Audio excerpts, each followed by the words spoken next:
for Canada is. You will have 45 seconds in which to tell us what your vision is, and but there's a twist, and you know it. You can't mention any other candidate on the stage, and you can't mention any other federal leader. If you do, there's going to be trouble, and here's what you're going to hear. Now, I will then, after you've done your segment, I will engage you. You have 30 seconds to engage with me, and then we'll move on. The draw has been done, and we are going to start this debate with Mr. Scott Aitchison. Mr. Aitchison, the floor is yours. Thank you very much. My vision for Canada is to renew the promise that the next generation will be better off than today's. High grocery bills, a housing crisis, inflation, all make life harder. Millions of Canadians are struggling to make ends meet, and a Liberal government does little more than make inflation worse. This divisive rhetoric leaves millions of Canadians feeling frustrated and even demonized by their own government. The answer to today's challenge is not to fan the flames of those frustrations and make Canadians more angry. Those politics of division have left you behind. You deserve leaders who care more about your success than our own. I seek to lead the Conservative Party and our team to form a government that delivers more than just photo ops, but real solutions to the challenges we face. You're done. And we will build that future together. Thanks very much. Quick question to you. You were saying you want to take the politics of division out of the equation. How do you do that? Repeat the question, please. How do you take the politics of division out of the equation? It's the divisive rhetoric that we need to take out of our discourse. And all parties are guilty of it. I'm going to give you the most obvious example, and I'm going to use the name of another party leader now because I think I'm allowed to. But if you look at the way the Prime Minister used vaccine mandates and actually divided Canadians by demonizing one group over another. You know the rules. You just broke them. We're moving on. Okay. Roman Baber, your vision of Canada is? Thank you. My name is Roman Baber. My vision for Canada is a return to being a credible democracy, that we don't censor people or speech, that we end 21st century segregation and let people make their own medical decisions, that we restore Canadian kindness and respect diversity of opinion.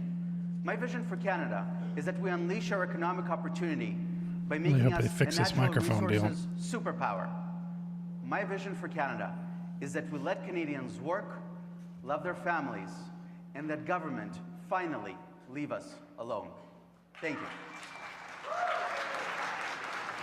Quick question, and we're going to get into the debate, but Mr. Baby, you want Canada to become an energy superpower in the world. In 30 seconds, tell me, how do you do that? Yeah, so I think that our natural resources are a blessing, and I'm not going to let oil and gas be canceled. And it's good for our strategic interests, for our economic bottom line, and it's also good for our planet. Because Canadians can derive and clean and safe energy better than any other nation in the world. We need to work with our provinces. We can restore the right balance, but that is the way out of the economic mess that we're in. I'm going to turn Canada into a natural resources superpower.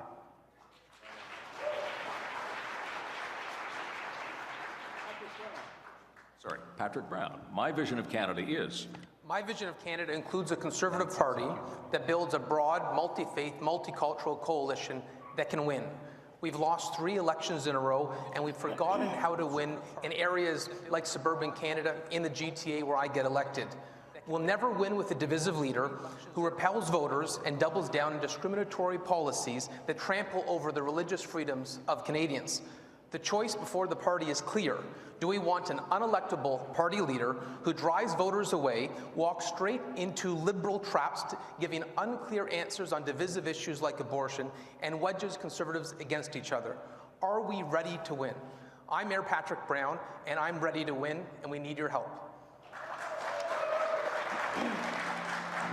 Now, I just want to remind the audience, you're all crossing a red line here, so you want to be careful. Just let me pick up, Patrick, you're talking about, like Mr. Aitchison did, the politics of division. You skated pretty close to mentioning the name of somebody on here, which you know was against the rules, so that's fine. But how do you take suburban Canada and make it conservative blue with the background that you've been talking about and the failures of the past? You know, I look at suburban Canada, it's a mosaic of the country. And I truly believe, and I've shown, you can convince residents who have traditionally voted for other parties that their values are our values, conservative values. I've seen that in Brampton, I've seen that across the GTA. So it's really about building those relationships and telling our story that we're the party that will fight to make sure we don't spend beyond our means, balance budgets, and fight for every Canadian. And that's key. We need to send a message, we'll fight for every Canadian, no matter their walk of life. Thank you very much. Mr. Poilievre, your vision of Canada is one where you, the citizens, are masters and your government is servant. It is one where people have the freedom to take back control of their lives. That means freedom from inflation, so that hardworking single mothers can afford nutritious food for their kids. Freedom from inflation so that 32-year-olds don't have to live in their parents' basements, that they can actually afford their own homes.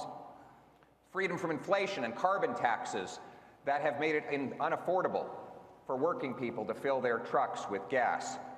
The freedom to speak without fear and censorship, and the freedom to make your own medical decisions.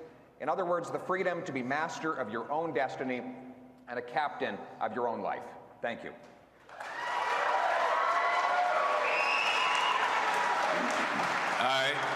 Folks, here's the deal, supporters of any candidate. The time that you cheer is going to be taken away from your candidate. Just so you know, that's the way the deal works here. Mr. Poilievre, you talked about inflation and freedom from inflation.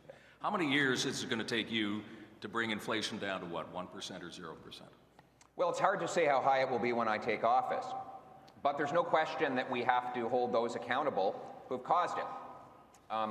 You know, money printing, government deficits have caused more dollars chasing fewer goods, driving higher prices, and the Bank of Canada governor has allowed himself to become the ATM machine of this government. And so I would replace him with a new governor who would reinstate our low inflation mandate, protect the purchasing power of our dollar, and honor the working people who earn those dollars.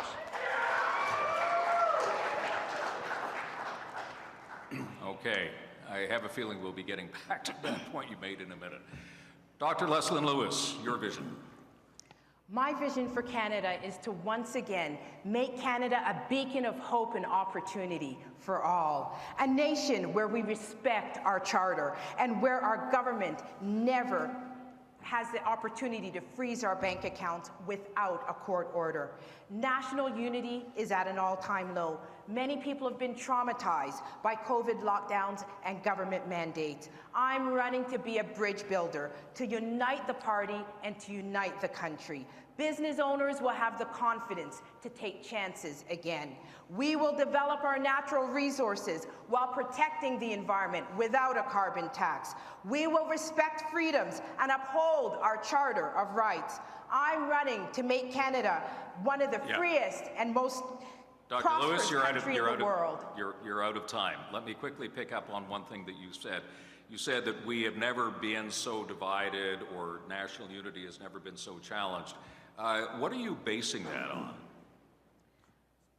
If we look at the last 2 years, we have seen families torn apart by COVID. We see parents not talking to children. We've seen a government that has pit Canadians against each other. There are millions of people who cannot travel in their own country, people who are unemployed.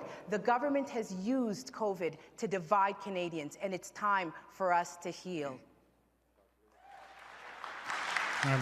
Mom for Freedom, who is folks? I've really got candidate? to. I don't want to stop the debate, but we will, if necessary. You've been asked a number of times now. Please don't do that. So I'm asking you once again. Please don't do that, or your candidate will get penalized. Finally, Jean Charest, your vision of Canada is. Well, thank you very much. And first, let me say how delighted I am to be here in Edmonton, Alberta, and to join with my fellow candidates on this stage. You're asking the fundamental question of this leadership campaign, and the reason I'm running is because I see a country that is deeply divided. And I am running because I believe that national The whole planet unity is basically is the number lost, one yo. challenge of any prime minister in this country. That nothing big, nothing of substance gets done unless we're able to bridge the country between the East and the West. And that's what I've done all my life. It's what I've fought for. And that's what the Conservative Party needs to be about in the next election campaign, to offer that national vision. Let me just pick up on one thing that you said. You're talking about East and West. You know, in the battles gone by, it was always Quebec, and is Quebec in or is Quebec out? How much of the East is about Quebec, and that national unity piece is about Quebec? It isn't just about one province. It can never be about just one province. It's about the whole country, Tom. And you know, on issues like energy, for example, whether it's oil, gas, or pipelines, or mining, we as a country need a national leader who is going to stand up for the resource industry. When have we ever heard the Prime Minister say, I believe in this project, I think it should happen? And yes, please, I'm delighted to name him if you want me to. You heard that. I did. You broke the rules. Well, and I did it anyway. deliberately. Thank you. Okay. We're moving on to the second section of the debate now, and let me just quickly remind the candidates of what this is all about. We are asking you a series of rapid-fire questions on a number of policy issues, and we're looking for a yes or no. The question will be very clear. There will be no doubt about the yes or no answer, but there's also 15 seconds right away for you to expand a little bit or qualify your yes or no if you wish. You don't have to, but you can if you want to. Once everybody is answered, I will choose two of the candidates who perhaps have opposing views and query it a little bit more and let you talk a little bit, and we will be moving on. The draw has been done for this as well, and I'm just looking for how much time you've got here. 15 seconds, then 30 seconds when we come back, when I pull the two people out. Okay. Rapid fire question. Here we go, and we're starting with Dr. Lewis, and then we'll work down the line from there. Dr. Lewis, the war in Ukraine, as we all know, has been an unspeakable tragedy, and it continues as we speak tonight. Carnage and destruction are unimaginable. Do you support creating a no-fly zone over Ukraine? The attack on Ukraine should be taken seriously. We have to ensure that we do not exacerbate the tensions that are already there. Is that a no? Oh, that's right. No. No. Thank you very much. Moving on. Mr. Baber. No. You know, my mother's family is from Ukraine. I'm heartbroken. We're witnessing a catastrophic loss of life and infrastructure. There needs to be a greater effort to end the conflict. Escalation will not get us out of it. The only way to end it is to bring the sides to a ceasefire. Mr. Charest. We could only do that if our NATO allies agreed. Canada can't do that alone. We all admit that. What we need to do in Ukraine is three things. Lethal weapons for Ukraine. That's what they need, and that's what Canada should do more of. More aid, and bringing Ukrainians who want to come to Canada here in this country so that they're secure. I'm not sure whether that was a yes or a no. It's a no. If our allies are not there, Tom, we can't do it. Mr. Aitchison. No, and I'll build on what Mr. Charest said. Part of the problem, of course, is that we've never met the 2% of our GDP in terms of military funding to meet our commitments to NATO. Canada's not a reliable partner in the world, and we need to do a lot better than we are. Mr. Brown. Yes, I believe Canada should push and actively advocate and be part of it to show that NATO is serious about these encroachments. We need to stand steadfast with our allies in Ukraine. Mr. Poilievre. No, but I believe we should provide more lethal weapons to our Ukrainian allies and offer refuge to Ukrainians who are fleeing. We also need to unleash Canadian energy production so that we can help break European dependence on Putin. Okay, thank you very much. I'm just going to go with Patrick Brown and Mr. Poilievre on this because you have opposing views. Mr. Brown, you said that we should encourage and participate in a no-fly zone over Ukraine. You, Mr. Poilievre, say no. So, Mr. Brown, let me ask you about the concerns that people have about escalating a war by doing such a thing as a no-fly zone, which would require offensive fire against, for example, radar stations and installations. Well, I certainly don't believe we should abandon our allies, and the pleas from Ukraine need more than promises and best wishes. we are seeing an encroachment in Europe that has not been seen in the modern era, and we need to make sure they know that Canada stands with them more than our wishes and photo ops with the Prime Minister showing up in Ukraine. We need to give them all the support they've asked for, which includes, and that's the request from Ukraine.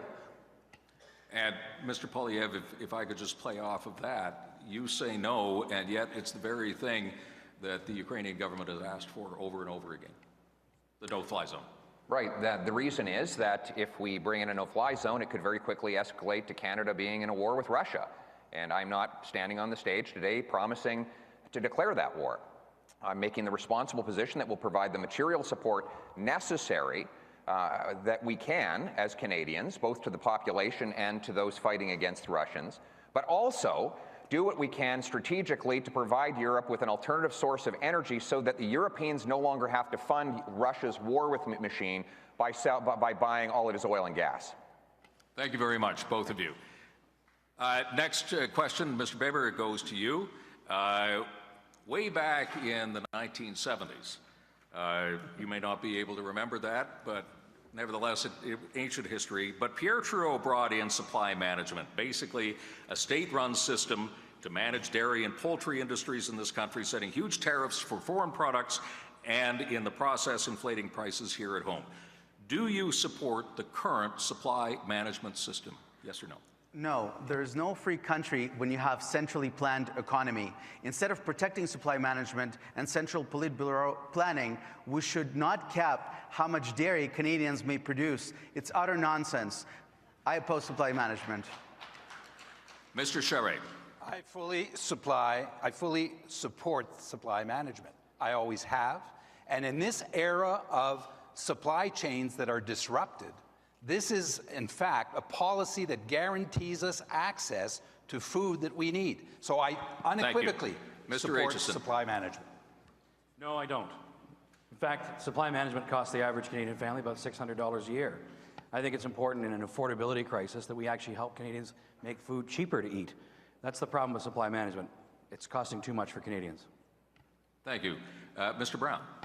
Yes, the party has a history of supporting supply management, but I think it's fair in this affordability crisis to have a broader consultation with our membership. Thanks, Alexander. Mr. Poilievre. I do support supply management. The alternative would be to buy out the quota, and that would cost $10, $20, $30 billion, and that would have to be done through a tax on consumers, which could be more expensive than the alternative. We should lower food costs by getting rid of the carbon tax and other taxes that are driving up the cost of food. Mr. Aitchison and, I'm sorry, Dr. Lewis, my apologies. Supply management. I do support supply management. Our dairy and egg producers give us superior products. Without supply management, our industry would be overrun by U.S. producers.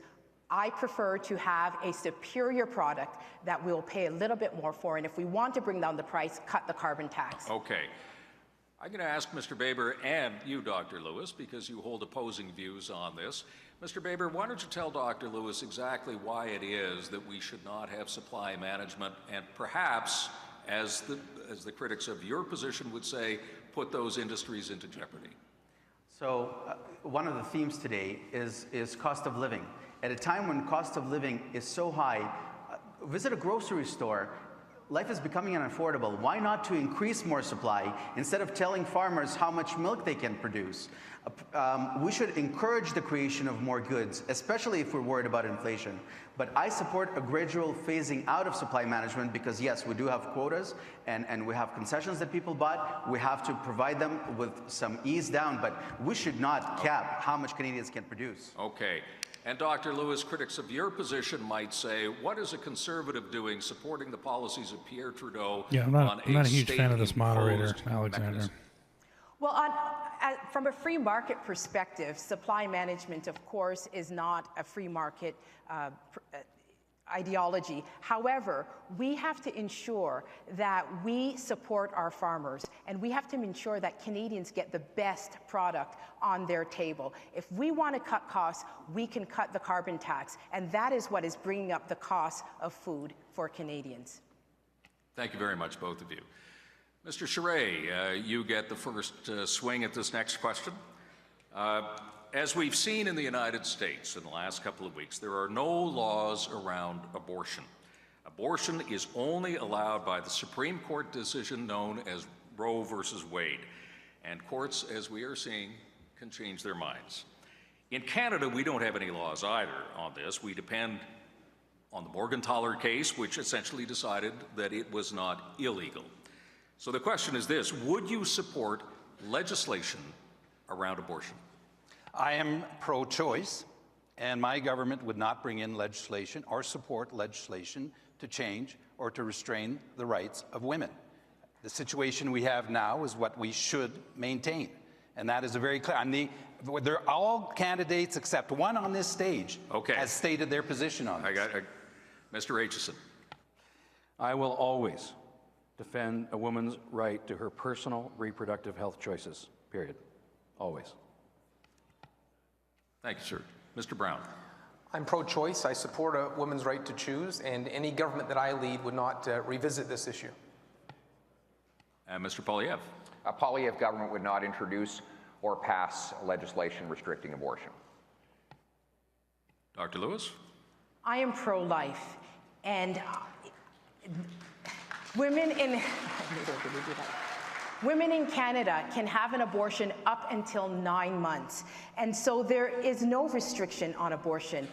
What we need to do is have conversations about what we believe in, Thanks. what we We're out of agree on. time. Mr. Baber. I don't believe that government has a role in how people start and grow their families. If as conservatives want to stay out of people's lives, then we should stay out of the most intimate areas of their lives. But that doesn't mean that we don't respect parliamentary democracy, that we gag our MPs, that we don't allow people to contest nomination. I'm wondering how all my friends feel about others in caucus who have different views. Thank you, President Pierre's answer. Okay. Let's just further explore this a little bit. Mr. Charest, I want to start with you, and Mr. Aitchison, I want to bring you into the conversation as well. You say, everybody interpreted the question of a law around abortion as restricting it. What if it was a law enshrining it? Well, it's not what's anticipated. I mean, it's clearly not the case. But on this issue, can we be clear on one thing? Every candidate in this race needs to tell the women of Canada where they stand, whether they're pro or against. The women of Canada, deserve to know where they stand. And Mr. Poilievre's answer, quite frankly, does not fit that test. Okay. Ooh, it's getting dicey. We will be taking 10 seconds away from Mr. Poilievre, but Mr. Aitchison, get in.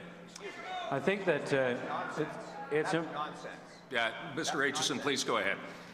I think it's important for us to always be respectful of each other. There are really strong views and deeply held beliefs on this issue. And this is one of the problems that I see in our party today. We've become factions, and we don't listen to each other and respect each other as we debate ideas and differing opinions. Then Canadians will never trust us. And so this, to me, is about respect, and really I don't see a lot of that, unfortunately, on this issue.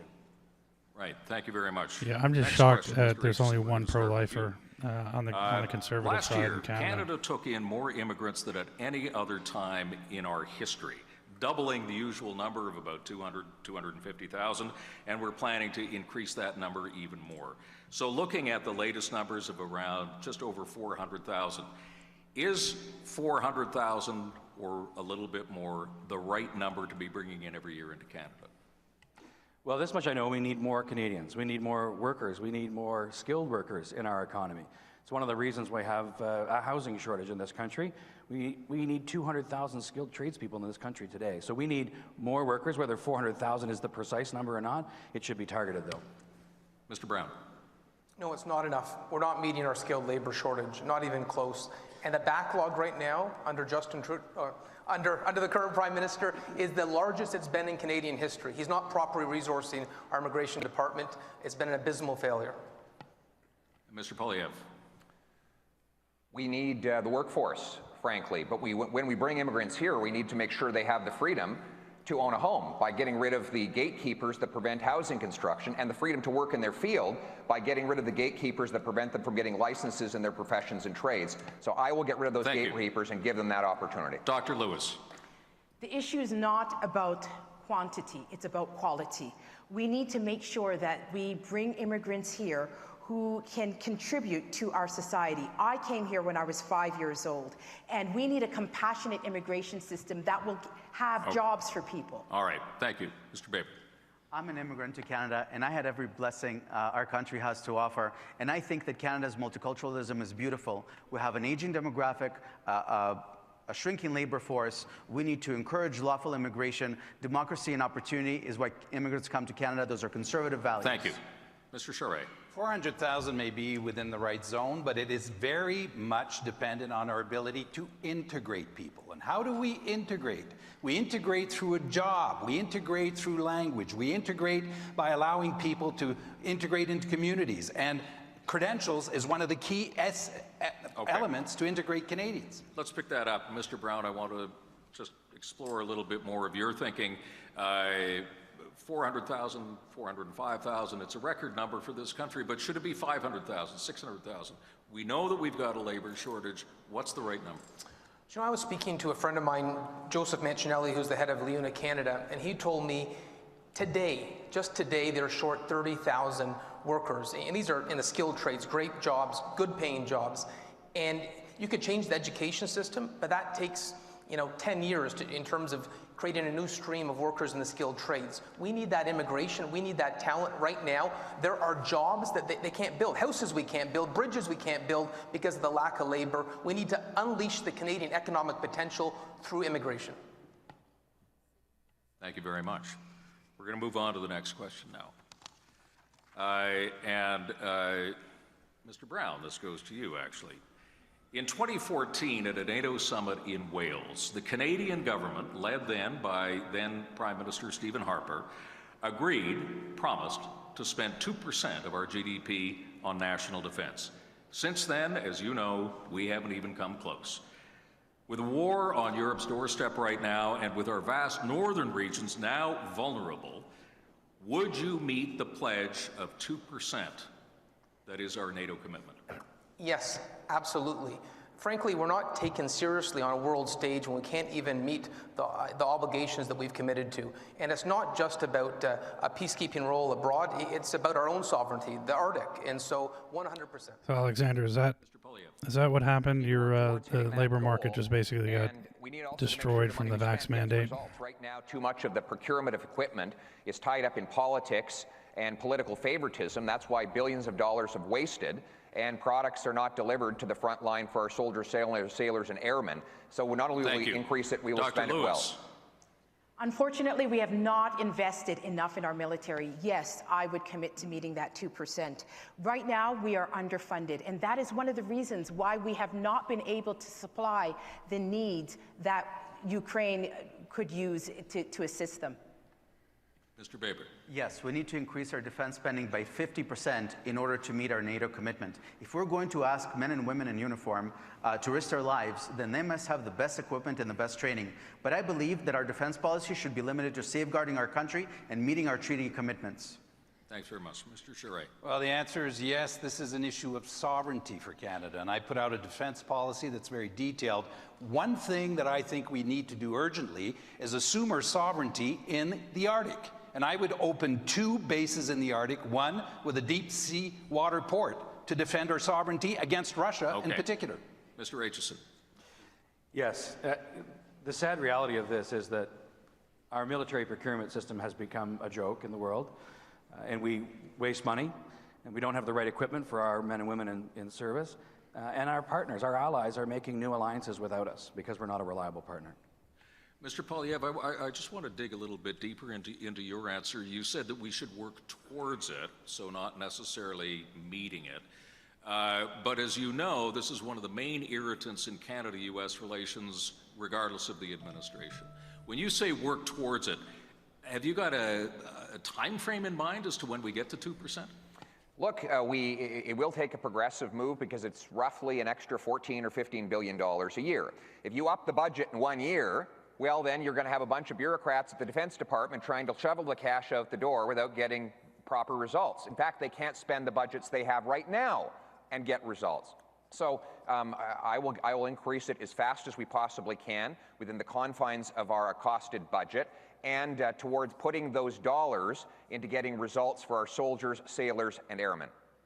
Thank you very much. And Mr. Baber, I want to come back to you on this because you have a slightly different view as to what we should be doing.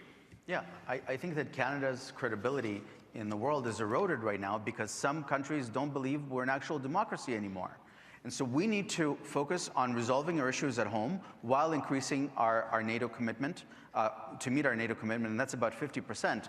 But we should not go beyond our treaty commitments at this point. I appreciate the role that Canada played traditionally in peacekeeping, but now it's time for other countries to step up and take the lead. God knows we have enough problems at home at this moment. Thank you all very much. We're going to go to the final question now. It's Mr. Poilievre. Mr. Poilievre, the Truth and Reconciliation Commission presented its final report in 2015. That is 7 years ago, and it contained 94 recommendations. Would you make a commitment to implementing all 94 recommendations? I can't make the commitment to 100% of the recommendations, but what I can is to address the structural unfairness that leads to the injustice, and that is fundamentally in the Indian Act. We have to give First Nations communities control of their money, their land, and their resources. That is the only way that they will be able to have prosperity and paychecks for their people. Dr. Lewis. We need to make sure that First Nations people are at the table where the decisions are being made. And we also need to make sure that we keep our promises. We have been promising year after year clean water on reserves, and we have not delivered. If we cannot deliver on simple promises. We have to be honest and learn our history so we don't repeat it. But dividing Canadians is actually hurting reconciliation. The best thing we can do for reconciliation is to improve the lives of Indigenous peoples. Thank you. And Mr. Charest, just in case people forgot the question, is would you commit to the 94 recommendations in the Truth and Reconciliation report? The 94 recommendations, you can't commit to all of them. But Tom, Indigenous Canadians deserve respect, and a lot better than virtue signaling and false promises. They should be part of our resource economy. They should own equity. And I would put together a crown corporation that would allow them to own equity. Okay. Dr. Lewis, I just want to come back to you because I didn't hear whether you were going to support all 94 recommendations, but can you tell me if you're not going to support all... I didn't get a chance. Oh, I didn't know you were here. I'm terribly sorry. I'm terribly sorry. Don't, he's going to take time away from me. Stop. No, yeah. Mr. Acheson, my apologies, please. My answer is yes, I would. But I would also make sure we eliminate all boil water advisors. I would expedite the installation of broadband internet. And my approach to reconciliation is a journey, but it will be about fewer conferences in Ottawa and more action on the ground. Thank you very much. Mr. Brown. Yes, having a strong collaborative relationship with Indigenous communities will be essential if we are committed to building pipelines in this country. We need to have that strong collaboration. We need to get pipelines built. We need to create prosperity in Indigenous communities and across the country. Okay, and I just want to bring you and Dr. Lewis in because there was just one thing I didn't quite understand. Would you, Dr. Lewis, implement all 94 recommendations? I will implement any recommendation that uplifts the lives of Indigenous people. We have let them down. Even our missing and murdered Aboriginal women. We have not. I have to say I like this Dr. Lewis person. Which is a Alexander, issue that affects the sorry about what you had to go through getting back to work. And then I hear Home Depot is, I don't know. I know here in the U.S. they're not that great of a company anymore, but I know they're implementing some things there in Canada. Fruitful man, Liberals need to be checked. They have proven themselves to be corrupt and incapable of understanding the general public. I'm starting to think that maybe the Conservatives are kind of the same way, or they're not much better. I sort of understand where some people are coming from. And pipelines, I just don't see how you can build partnerships with Indigenous communities to get pipelines built if you ignore the recommendations that are so important to Indigenous communities across the country. Thank you all very much on that. That ends this section of the spontaneous yes or no answers. We are now moving towards the what we call the lightning round. Now let me explain, you have been informed of this. Believe it or not, there are Canadians who don't know you guys and Dr. Lewis yet. So this is a chance just to get to know a little bit about who you are and character and likes, dislikes, and that sort of thing. I'm going to ask everybody the same question. We're just going to go down the line. Everybody gets a chance. It's a very fast answer. You'll see that these things are, you got 15 seconds to answer this, and we're going to be starting with Mr. Charest. And Mr. Charest, the very first question I have for you is, what book are you reading now? What? What book are you reading now? Oh, I was reading the most recent book that I've been reading has been about Russia, and I forget the title right now, but it's been about Russia. Very good. This moderator, I'm sorry, but this moderator's a joke. Mills, former member of Parliament for Toronto Danforth, gave me on water. Do you remember the title? Called Water. Oh, it's called Water. Yeah. Okay. So, would you like to know what it's about? Okay. It's about water. Yeah, I get it. It's about the future of water and the importance of water in geopolitical issues. Anyhow. Mr. Brown, what are you reading these days? Well, I'd say on a leadership campaign, let's be honest, there's no time to be laying around reading books, but historically I've loved, legal novels, the John Grisham books. Growing up, I loved Horatio Alger, the rags to riches stories, which is, our Canadian dream. Mr. Poilievre, what are you having time to read these days? Well, Jordan Peterson's 12 Rules, great book, and a lot of good lessons. We all need to improve ourselves, and I think he has a lot of good wisdom in that book that could help anybody. Dr. Lewis. Shackleton's Way, it's about sacrificial leadership. It's about lending yourself to service for others and being a leader that people can admire and aspire to. She's the most intelligent one on the panel. It's been difficult since the leadership started, but before that, a friend suggested that I read David and Goliath. And that's been a theme that throughout our campaign we continue to exceed expectations. Sometimes people might surprise you and you might have an unlikely result. Mr. Aitchison, I wanted to ask you and give everybody a chance. There's a question and there's a twist to the answer. I want to know who your political hero is, and you cannot say Winston Churchill. Prime Minister Diefenbaker. Are you all having are still getting forced with the vax? Is it still all, being pressured and requirements, all that stuff? Defended Canadians' freedoms and enshrined them in law.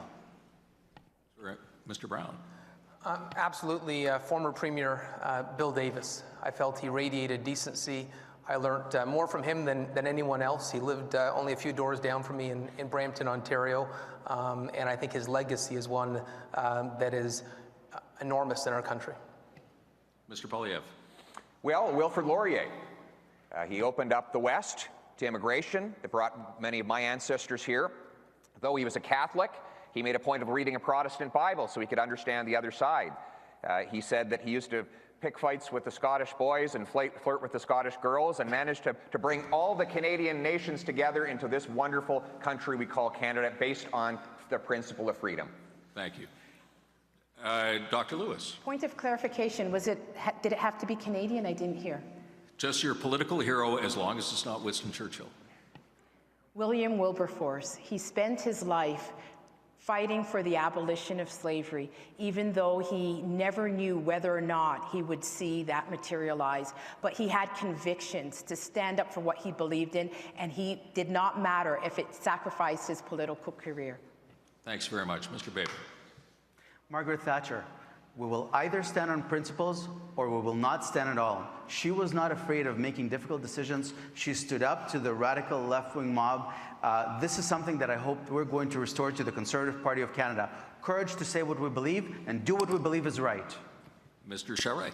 Darcy McGee, born in Ireland, went to the United States, chose to come to Canada, renounced Irish nationalism and gave his life for his country because he was assassinated, one of the only political assassinations in the country, by Fenians.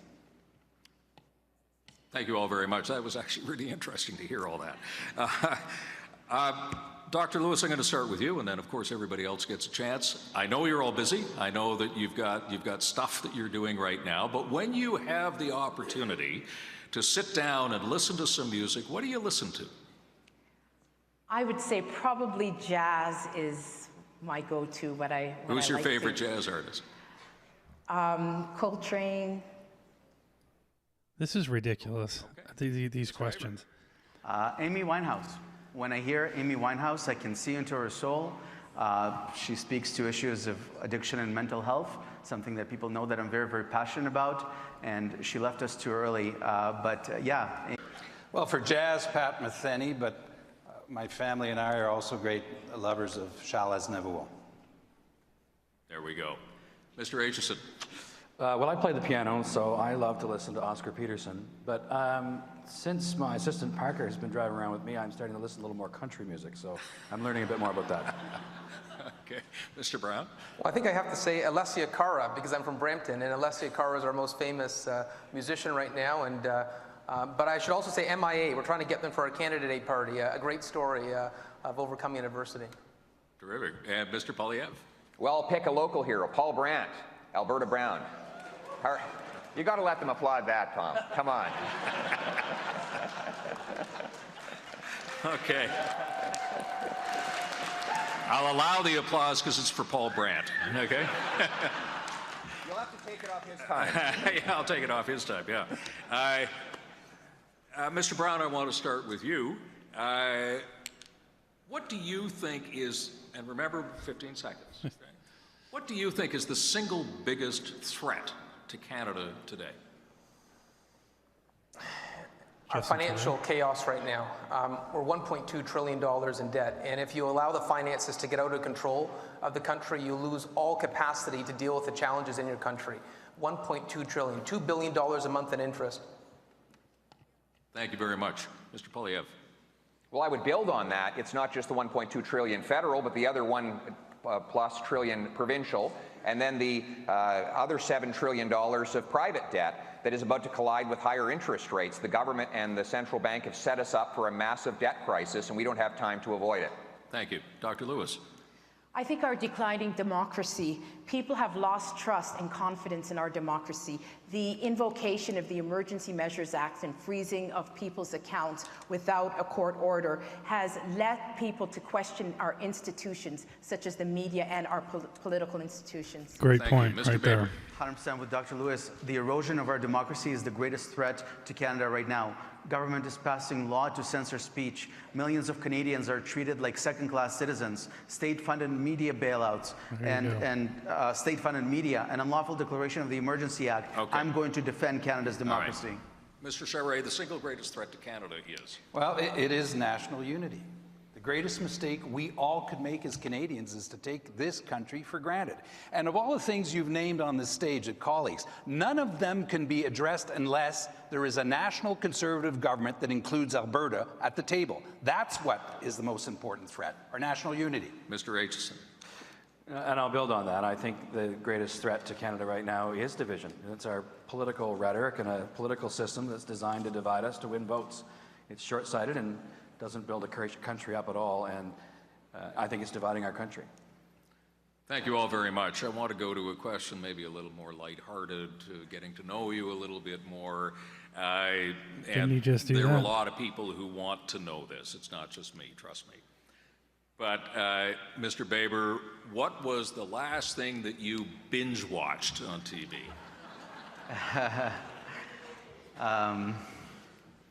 Married with Children. I was at the cottage, and that was some time ago. I learned the English language watching Married with Children with subtitles. It's a great tool for new Canadians to learn English. Watch a good TV show. Okay, thank you. Mr. Charest. It was a French series that was absolutely fantastic because it speaks to the relationships. C'est Appelle mon agent, call my agent in English. It was absolutely spectacular. I like that one too. Yeah. Mr. Aitchison. My parliamentary colleague Eric Malillo got me hooked on Brooklyn Nine-Nine while we were doing French immersion in Quebec. Mr. Brown, yeah. You know, normally if I have free time, I love watching hockey, no surprise there. But my wife got me into Ozark, and we binge-watched it, and I'm told there's a new season out right now, and I'm too busy to watch it. So I'm in trouble with my wife. We'll have to watch it without me. I've seen the final season, and I won't tell you how it ends. But you can imagine. Mr. Polyev. Well, I think it was Netflix had a series on Trotsky, actually. And it helped me to better understand the diabolical evil of communism and totalitarian socialism. But you know, this bright side is it helped me appreciate the freedom that we have in Canada that we have to stand up for and defend. Thanks very much. Dr. Lewis. Bridgerton, and what I loved about that is that people, it was a different era, and people did not see race. They just existed and coexisted, and it was very beautiful because I also watched it in French and also improved my French. Okay, excellent. Thank you all very much. We've got one question left, and then we're going to go back to some other stuff. But this is a good one, and Mr. Poilievre, I'm going to throw this one to you. Got a lot of Pierre fans here. What historical figure from any time, anywhere, would you most like to have dinner with? Abraham Lincoln. I think through principle and courage, he saved the American Union and ended slavery. He did so at great, obviously, ultimate personal sacrifice with his eventual assassination. But he had an incredible brain that he taught himself as an autodidact, coming from humble beginnings as a working class person. Thank you very much. Dr. Lewis. Nelson Mandela, he existed at a time when his country was divided, torn apart by racial hatred, and yet he fought against it. He was able to overcome and bring people together. Mr. Baber. Ronald Reagan. He opposed one of the greatest evils of the 20th century, opposed the radical left and communism, and did it with grace and with courage. And we need to be resolute in the face of all those that would seek to erode our democracy. I admire him very much. Thank you very much. Mr. Charest. I'm a great fan of the partnership of Sir John A. Macdonald and Georges-Étienne Cartier. And my son and I wrote a chapter in a book about Georges-Étienne Cartier, who showed extraordinary resilience, promoted property rights, and was one of those who allowed this country to actually come to be. You know, Sir John A. would probably stick you with the bill for that dinner, but that's another thing altogether. Mr. Aitchison. Mine is actually Nelson Mandela as well. He's a hero. How he brought South Africa together and ended apartheid is nothing short of miraculous and incredible. Final word to you, Mr. Brown. Dinner. Well, I'll agree with Mr. Charest. John A. Macdonald, you know, I resent the cancel culture we're seeing on, you know, great figures who built our country, and the adversity, the challenges of uniting our country, building Canada. That would be a fascinating dinner. I'll figure this out by the end of the debate, my microphone. Thank you all very much. That was fascinating. I know it was a weird little journey to go on, but I think it was interesting.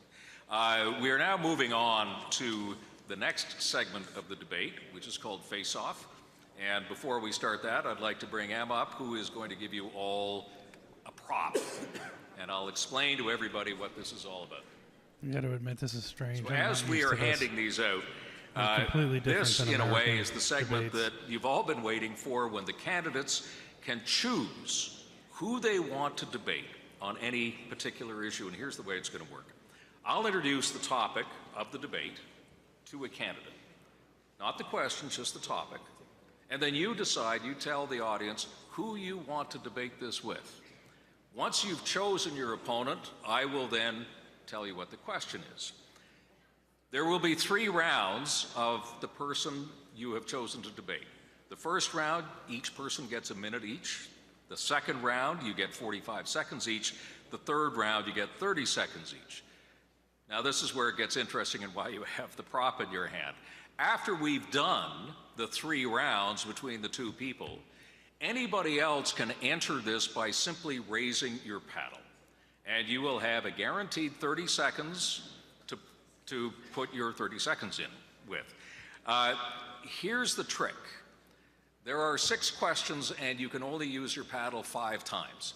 You can use it all on one question if you want, or you can use it wherever you think you have the greatest advantage. So there is some strategy involved here, and I wish you good luck with this. Now, unless there are any questions, we are going to start. And question number 1. Mr. Poilievre, the topic is law, order, and blockades. Who would you like to debate? Patrick Brown. Patrick Brown. Okay. Here then, Mr. Poilievre, is the question. And remember, you have 1 minute in the first round to say your piece. We've seen over the past few years blockades at our borders, blockades on rail lines, blockades of construction, blockades at logging sites, and a blockade and an occupation of our capital city. Law enforcement experts say we will likely encounter more and more of this as the years progress. How do you decide when a protest becomes a threat to our national security and our national economy, and would you outlaw any protest that disables critical infrastructure, and that includes our cities? Sure And that do, Chris. includes Our cities. I believe that blocking critical infrastructure should be illegal. And that's why before the truckers even arrived on Parliament Hill, I said I supported their peaceful and law-abiding efforts to restore their liberties and their livelihoods while condemning any individuals who broke laws, blocked critical infrastructure, or behaved badly. That's what individual responsibility actually means. Now, I just find it interesting that you didn't include in your list of threats the axe-wielding terrorists who've been attacking our pipeline workers in Western Canada. I don't know why that doesn't seem to be a trouble to you, but or the rest of the national media, because you're more concerned about truckers who lost their jobs because of an unfair vaccine mandate imposed on them by a prime minister who was targeting them without any scientific basis than you were about holding accountable people who've actually done violence and most recently just set the car on fire of someone who was investing in the energy sector. Thank you. Mr. Brown, you have 1 minute. Tom, I don't support illegal blockades, whether it's at the Ambassador Bridge, whether it's against a pipeline. I think Conservatives need to stand for law and order, full stop, and illegal blockades have a massive cost on the country. You look at the cost when there was the blockade on the Ambassador Bridge in Windsor. I was just visiting Mayor Drew Dilkins in Windsor just last week, and he was talking about how it affected their economy, Ontario's economy, Canada's economy, and I think Conservatives are the party of law and order, and we can't give exceptions to that. Full stop, no illegal blockades. You haven't used your full time, but if you want to give it back, that's fine. We could always use it.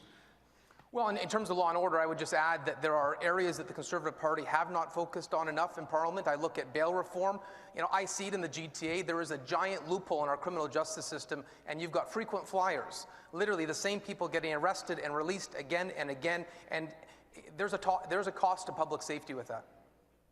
Mr. Poilievre, you have 45 seconds. Well, there is, and there's also a cost to the approach taken by Mr. Trudeau and Mr. Charest. They both believe in targeting law-abiding people who use firearms responsibly after having been vetted, licensed, and are already in possession of a license and training. Charest went after them with a long gun registry in Quebec. Trudeau wants to spend $1 billion targeting these same people. That money that Charest and Trudeau spent going after law-abiding people could have been spent reinforcing border security to stop the 80% of gun crimes that actually come in through smuggling and through and we could also, instead of going after the lawful, target the criminals who would do the crimes with mandatory prison sentences to take them off our streets. Thank you. Mr. Brown, 45.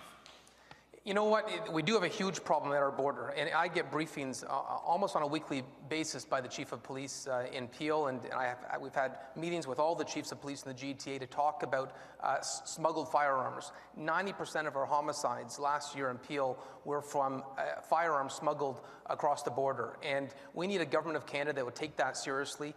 Criminal organizations are becoming more sophisticated than ever before in terms of getting firearms into our country using new technology, and we need to actually listen to our law enforcement. In Ottawa, we have a government that announces photo ops and press releases when it comes to firearm policy. They're not listening to law enforcement, and we desperately need them to.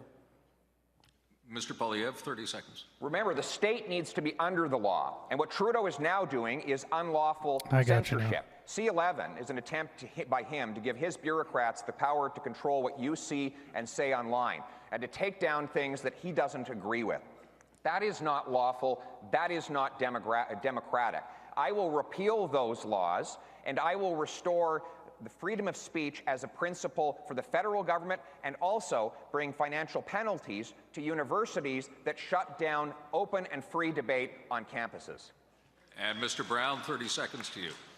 I would just add that when it comes to firearm legislation in this country, we have bad legislation on top of bad legislation, and we've got a government that is missing the mark. One of the reasons we've had a proliferation of gun and gang violence, where there's no respect for postal codes and jurisdictions, is there isn't a concerted national approach. Under Prime Minister Harper, there were serious consequences. We understood that we had to draw a line when it came to gun crime in our country, and we need the same strict approach again. Thank you very much, the two of you. Mr. Charest, you're first up, and anybody else, if you want to get in, just raise your paddle. Mr. Charest, 30 Thank seconds. you. And since I've been brought into this debate, let me start by pointing out that Mr. Poilievre is very conveniently rewriting history tonight. The fact of the matter is, he did support illegal blockades. We all admit that this was a mess created by Mr. Trudeau, unnecessary, a total mess. But I disagree with anyone who has a privileged position of making laws supporting illegal blockades that have cost us millions of jobs and cost us investment in this country. Thank you, sir. Mr. Baber and then Dr. Lewis.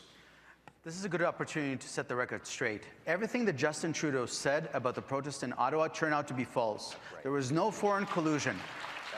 There was very little foreign funding. The arson was not connected, and there were no weapons found anywhere near the site. And on February 18th, we saw, as the government was breaking the rule of law with an unlawful declaration of emergencies, the protesters remained peaceful. There was no resistance, no assaults, and on February 18th, we saw this was a truly peaceful movement. Thank you very much, Dr. Lewis.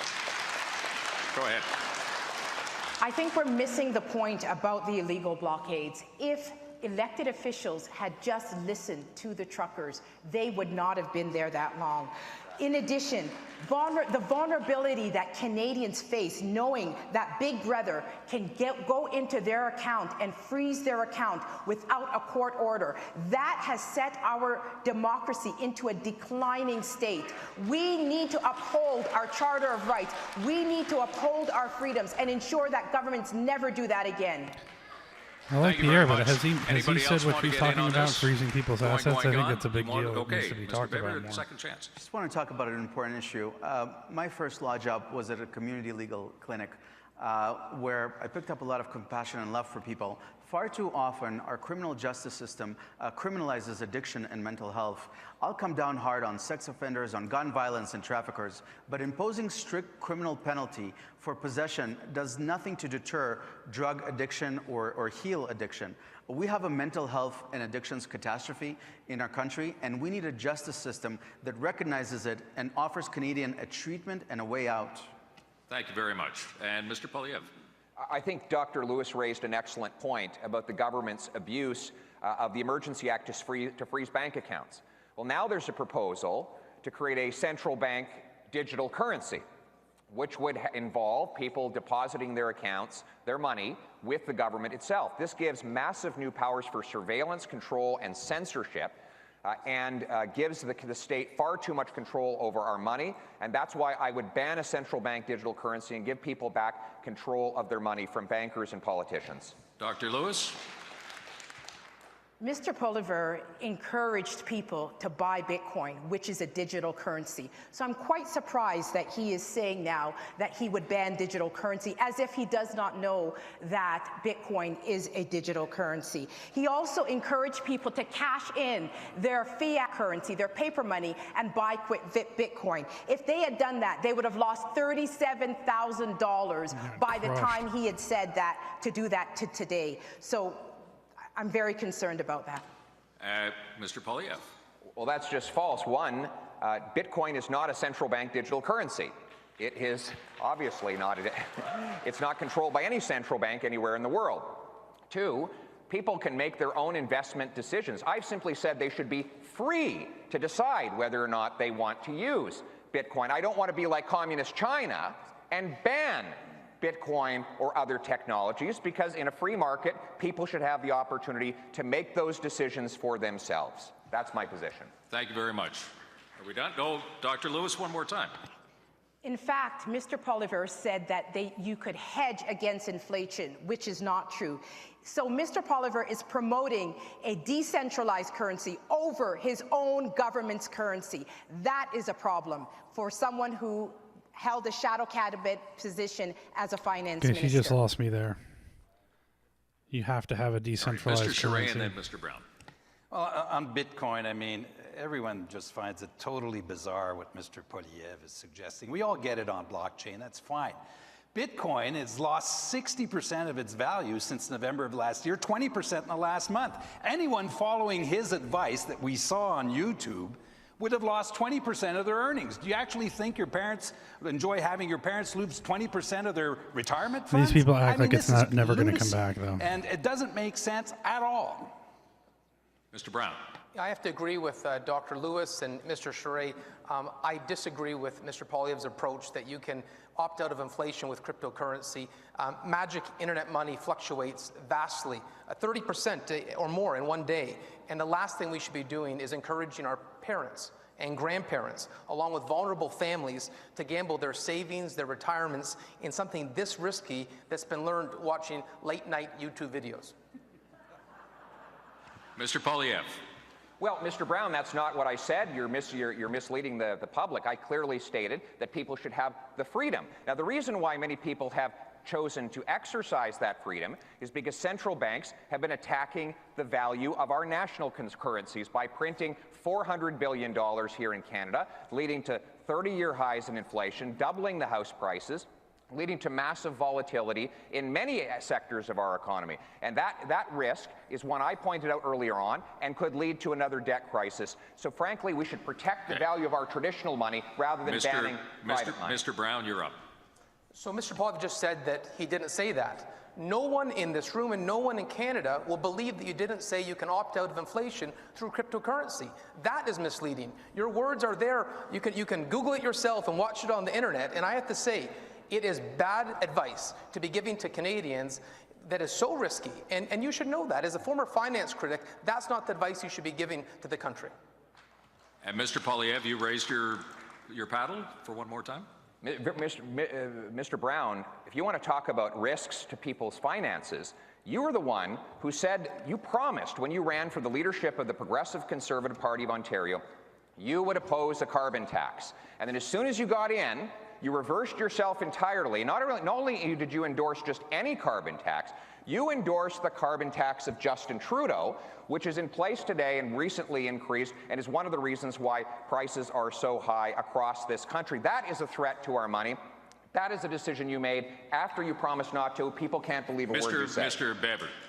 I can't believe that you have a bunch of politicians here, career politicians, giving people investment advice. Let's distinguish the issue, okay? There's digital currency controlled by government that has government friction potentially and compromises our privacy. And then there's investment decisions that people make.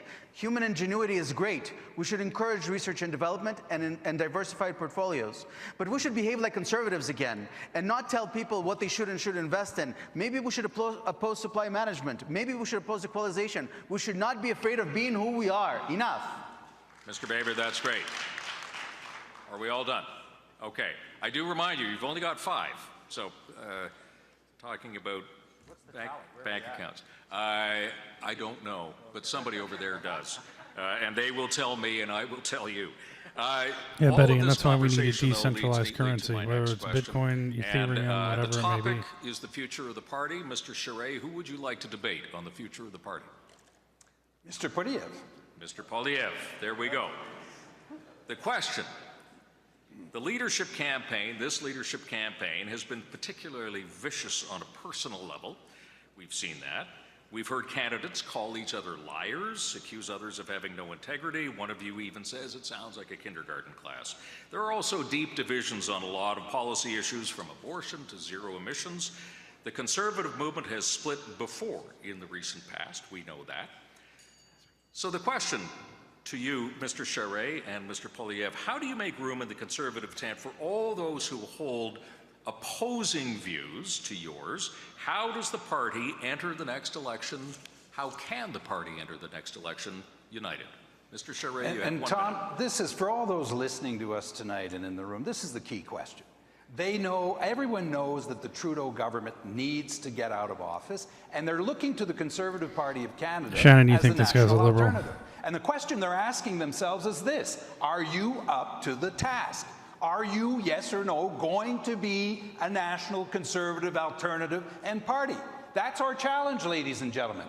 And what is that party? It's based on core values that we all agree on. Fiscal conservatism, a market-based economy, economic policies that promote economic growth, including oil, gas, pipelines, and mining. Families also, all sorts of families, plus respecting the rule of law, a foundation of our society. There is no freedom if you do not respect the rule of law. There is no freedom. And it includes a federalism that conservatives practice, that includes Alberta, includes Ontario, Quebec, that actually makes this country work. Mr. Poilievre, you have 1 minute. Closet lid. We need to unite the party around strikes me freedom. as that Social type. conservatives want the freedom to raise their kids with their own values and preach their faith without censorship. Fiscal conservatives want the freedom to make their own financial decisions, control their own money, including without excessive taxes or carbon taxes. Rural conservatives want the freedom to own and control their own property. Progressive conservatives want for women, minorities, First Nations to have the freedom to make their own decisions without discrimination. Libertarian conservatives want freedom of speech, freedom to make their own decisions online, and freedom to speak without the government censoring them. So when we unite the party along that consistent principle of freedom, then we bring all the various parts of our party together, and we electrify and excite a new generation of young people that I've been bringing into the coalition so that we can form the next government and beat Justin Trudeau. Mr. Charest, you have 45 seconds. I want to be very clear. I'm not running as a hyphenated conservative, ladies and gentlemen. We've had enough. We'll leave that to the Trudeau and the left to hyphenate everyone. I am not a hyphenated conservative. I am a conservative, period. You know what values I espoused and practiced all my life. And once we are rallied around those values and we're together, you also know that we will respect those who don't agree with us, who may have different views. And Mr. Poilievre talked about social conservatives. Let's talk about that. He still won't tell you his position of whether he is pro-choice or pro-life.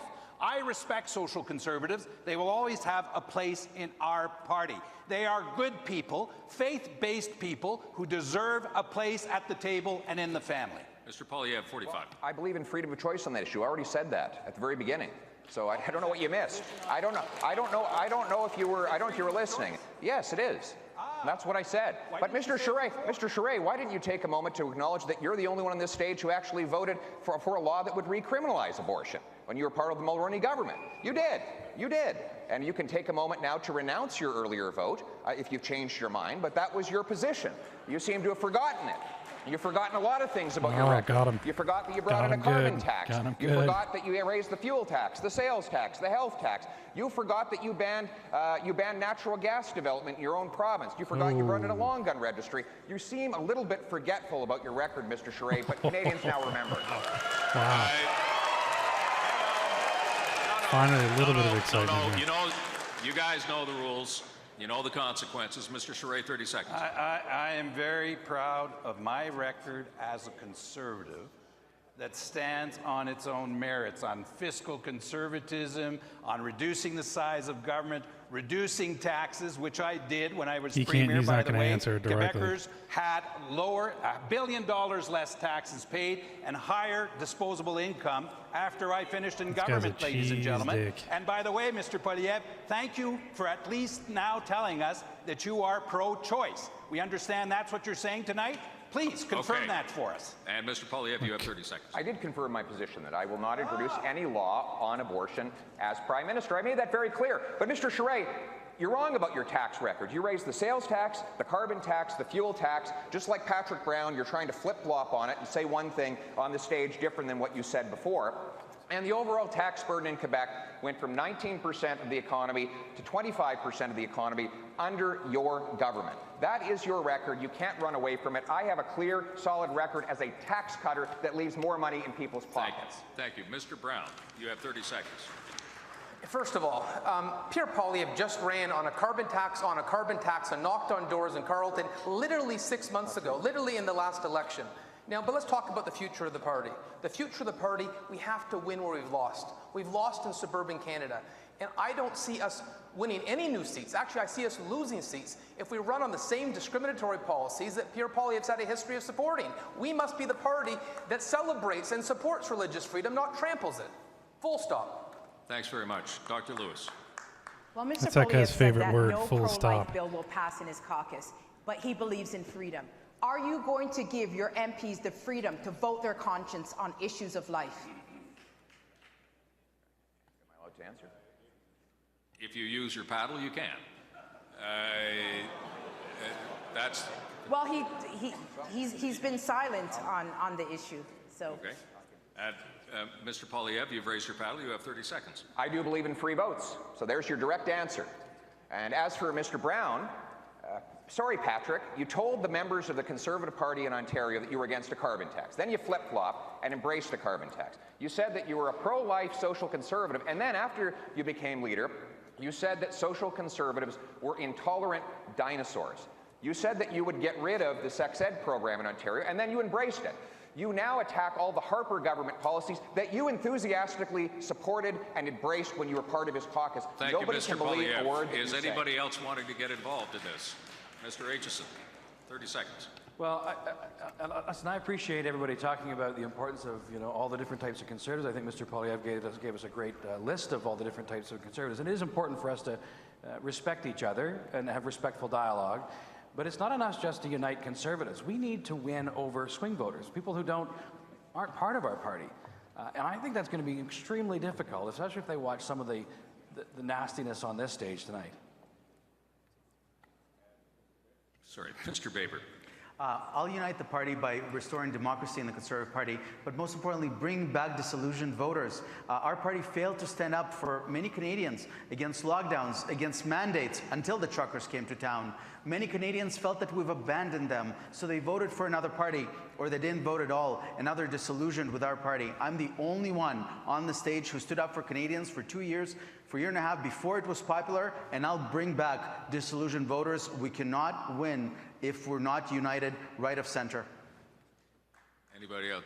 Dr. Lewis? Mr. Baber was not the only one who stood up for Canadians who lost their jobs due to mandates, who were discriminated against, who cannot fly. I also stood up for those Canadians, and I wanted to make that point. And Mr. Brown, I believe you've got one left. Okay. Well, let me be very clear. I was one of the only big city mayors in the country that didn't impose vaccine mandates. No firefighter, no police officer, no long-term city employee lost their job in Brampton. I stood by the right to have personal health choices, and I have to say, it's surprising during the leadership campaign that all of a sudden Pierre Poilievre comes out against mandates, because in the heat of the battle, he didn't say a word. He was hiding in his basement at a time that I had longtime municipal employees in Ottawa calling me, asking for help. I give Roman Baber credit. He was there, he was heard. Dr. Lewis was heard, disappeared. Thanks very much. Those of you in Canada, is he telling the It would seem truth? appropriate Mr. for Full me at Stop? this point, and I'm getting the information in my ear, but I want to pass it on. Mr. Brown, you've got one intervention left. Mr. Poilievre, you're out. You've used your 5. Dr. Lewis, so have you. Even as an I'm American, I waiting to heard hear- more from Pierre than I did from any of these Baber, you've other got four. people during the Ottawa protests. Oh, you've got one left, Mr. Baber. Mr. Charest, you've got 3 left. Oh, good, you're keeping count. And These you've got 4 moderators. left. Is everybody clear on what you've got and what you don't? Okay, thank you very much. Ms. Lewis, this next question is This for is you, moderator from and one of the topic is major energy. news And networks who would in you like to Canada. debate? I'll debate Mr. Aitchison. Mr. Aitchison and Dr. Lewis. Excellent. Here's the question for both of you, starting with Dr. Lewis. Oil and gas, as we know, in Canada has seen a price rebound in this year, but the export growth of these commodities has been constrained by pipeline infrastructure. You've all said that you would boost the building of pipelines. There are multiple jurisdictions, as we know, that need to be involved in that process. So the question is this: how would you do this? Who would pay for these pipelines, and how would you deal with Indigenous or provincial opposition? Dr. Lewis. Investing in Canadian oil and gas is the best way to grow our economy. we can enter into agreements with Indigenous populations that will actually enrich those populations. And many of those agreements have been entered into, and it has been beneficial in uplifting those populations. We also need to ensure that we eliminate Bill C-69 and Bill C-48, which is really crippling our local capacity to develop our oil and gas. We have to get our products to market, build pipelines. We could go through Churchill and get our products to Tidewater and offset dictatorship oil. You haven't used all your time, but if you're conceding it, I'll go to you, Mr. Aitchison, for 1 minute. Well, I mean, I think it's safe to say that everybody on this stage is pro-pipeline, but we do need a real plan. You know, Mr. Poilievre talks about the gatekeepers in the federal bureaucracy, and of course there are a lot there. And so probably the first thing I would do as leader of the party and as the Prime Minister is I'd make Pierre Poilievre my Minister of Natural Resources to deal with the gatekeepers and solve that problem. Gatekeepers he can fire. Second, we need to create a framework that allows more building. Clear and concise rules, we need clear guidelines, timely approvals, set timelines on these things, and get the process moving and make sure it's not delayed. We must simplify and speed up this process, stop dithering, and provide certainty. This is one of the biggest challenges that we face. Investment doesn't like uncertainty, and this is part of the problem we face here is uncertainty. We need to make it clear, concise, and put timelines on it, and I think Pierre would be perfect at that. Dr. Lewis, you have 45 seconds. I think it was very short-sighted for us not to invest in pipelines, and we're seeing the implications of that now. In Europe, 40% of all the oil that's purchased is purchased from Russia. We're actually financing the war between Ukraine and Russia by not getting our products to offset dictatorship oil. Every day we import 555,000 barrels of oil. We have the third largest accessible oil reserves on the planet, which we are leaving untapped. It is a great resource that we could use to rebuild our economy, develop our infrastructure. For every job that's created from the oil and gas sector, 7 splinter jobs are created across the country. This could help us out of the recession. Mr. Aitchison, to you for 45. Yeah, I would also add that, of course, I think we all agree that one of the reasons we're also pro-pipeline is because Canada's energy is the answer to a lot of problems in this world today. I mean, we see what's going on in Ukraine right now. In Canada, we don't even have the capacity to scale up to help countries like Ukraine and countries like Germany and Europe because we're not ready. We haven't been doing the work. We've had a Liberal government that's just gotten in the way and made things more difficult every step of the way. It's good for our economy. It's good for our environment, and it's good for advancing foreign policy. Canadian energy is some of the cleanest in the world. People don't realize that Fort Mac has reduced their carbon output from their production by over 30%. That's incredible. I guarantee you Venezuela's not doing that. Dr. Lewis, back to you for 30, and I just underlined part of the question, which is who pays for this? I'm sorry? Part of the question is who pays for this? Well, if we are building pipelines and we're selling our products and we're getting our products to market, we will have enough resources that we can reinvest back into our economy and actually improve the lives of certain regions. Even in the north, we could invest in improving those individuals' lives and making sure that we build critical infrastructures in the north, bring down the cost of fuel, assist with the high cost of food, and cancel the carbon tax. Thank you, Mr. Aitchison. 30 seconds left for you. Trololo, I think Roman You're Bader asking is who pays for the pipelines? best from all of them. Industry should pay for the pipelines. There's no question about that. And if That's there a is first. certainty in the process and there's certainty in the system, they're more than happy to make those investments. But it is the industry that should be doing it. Terrific. Anybody else want to get involved in this discussion? Going, gone. Well, I think only 2 of you have paddles left, so let's move on to the next one. And Mr. Aitchison, this is a question to you, and the topic is the North. Who do you choose to debate?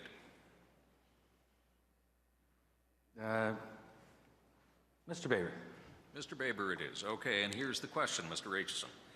The largest part of our land mass in this country is north of where most Canadians live. And while incredibly beautiful, as we all know. The North is struggling economically, demographically, and now with melting ice, its very security may be at risk as hostile nations move to take advantage of that area. One could argue that the North is our biggest challenge, but it's also our biggest opportunity. So, what is your vision for the North? My vision of the North What does includes he mean actually by that, the engaging in North? the North. Can I think someone Mr. from Canada Charest made a explain very that? good point about making sure we have not just one, but two deep water ports in the North.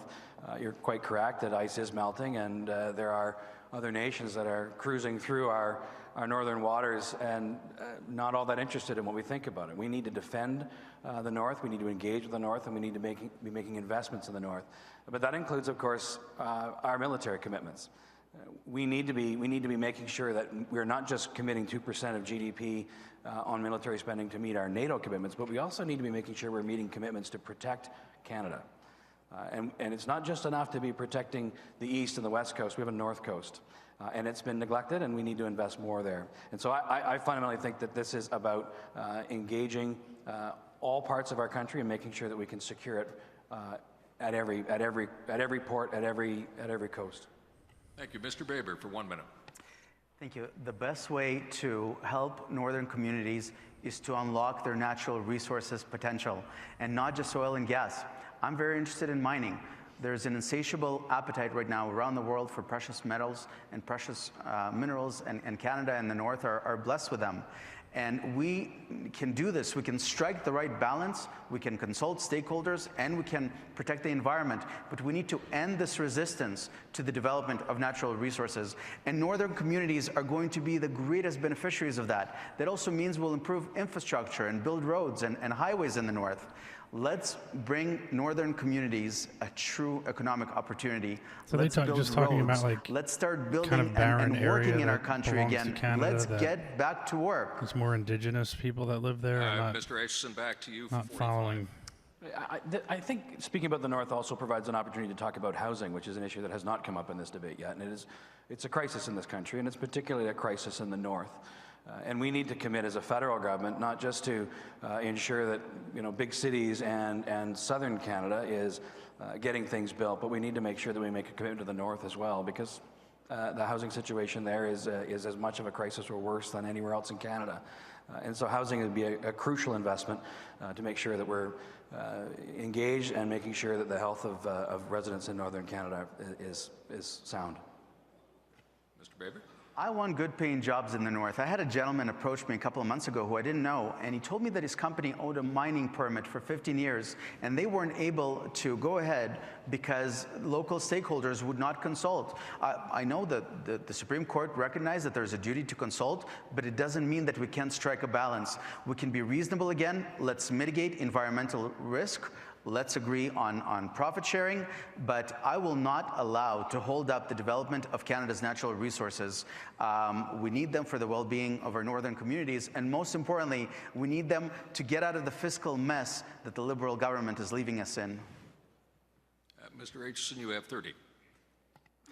Some debate between Roman and I think we were agreeing on almost everything here, and I think that's kind of nice. I don't really have much more to add on the issue. I think that there's been a lot of talk over the years about engaging in the North, and not a lot of action. I think that's pretty typical of this Liberal government. We've seen, when it comes to housing, lots of photo ops, but not a lot of ribbon cuttings. And I think that's disgusting, and we need to do better. And Conservatives are a party of action. And so we will get these things done, and we will engage with the North and actually do it. Mr. Polyev. Oh, I'm sorry. This is a very complicated show. Okay, Mr. Baber, go ahead. Thank you. I appreciate my friend Scott for his kindness and for his gracious approach to this race. Perhaps it will give me an opportunity to politely respond to Dr. Lewis. I'm the only one on the stage that opposed lockdowns. I was removed from the Doug Ford caucus in January 2021 when I spoke out about the collateral harm that we're causing our health and mental health by way of locking down healthy people instead of a focused approach against a very transmissible virus. But I appreciate that she joined against mandates subsequent to the last general election. So Baber is against lockdowns. Was Pierre also Charest, did you raise your against hand? lockdowns? Anyone answer that? No, I'm sorry. No, you can't. Mr. Charest, go ahead. Well, thank you. And Scott and Roman have both said things that I totally agree with. And thank you for a very constructive discussion on the North, to which I want to add. Yes, I would build 2 military bases in the North, one with a deep water port. This is one of the most important issues facing our country. And this is a good city to talk about it. Edmonton has a very deep connection to the North. But it also includes affirming our sovereignty. It includes things like icebreakers and armed icebreakers, submarines that we also need to build to be able to patrol the North. It includes solidifying our agreement with the Americans on NORAD. We're done. Anybody else want to? No? Okay, we're going to move on to the next question. Thank you very much. Mr. Baber, this is for you. The subject is cost of living, and who would you like to debate? Mr. Charest. Mr. Charest and Mr. Baber on this question. We have seen a rapid rise in the cost of living for Canadians at levels we haven't seen in 40 years. And we are certainly not alone. Every Western country is going through this right now. Under your leadership, is there anything a Canadian government can do to reverse the worldwide trend without making the wealth gap any larger in Canada than it already is today? So I think it's important that we acknowledge the cause of inflation and the rising prices. It's not just the $500 billion in debt that we printed in the last 2 years. It's lockdowns, something no one on the stage other than myself was willing to acknowledge. We stopped the global supply chain at its tracks numerous times and then restarted demand again. Supply is not catching up to demand. The best thing we can do right now is to provide the market with some certainty. I will never allow for any lockdowns or any stoppages. I'm also going to restore discipline to government. We're spending way beyond our means, but in terms of affordability, I'm going to repeal the carbon tax on day one. And I will cut income taxes across the board with money saved from equalization payments. I would rather that Canadians spend them instead of provincial governments. We are the Conservative government. We should not be afraid to be talking about cutting taxes. Mr. Baber, thank you. Mr. Charest.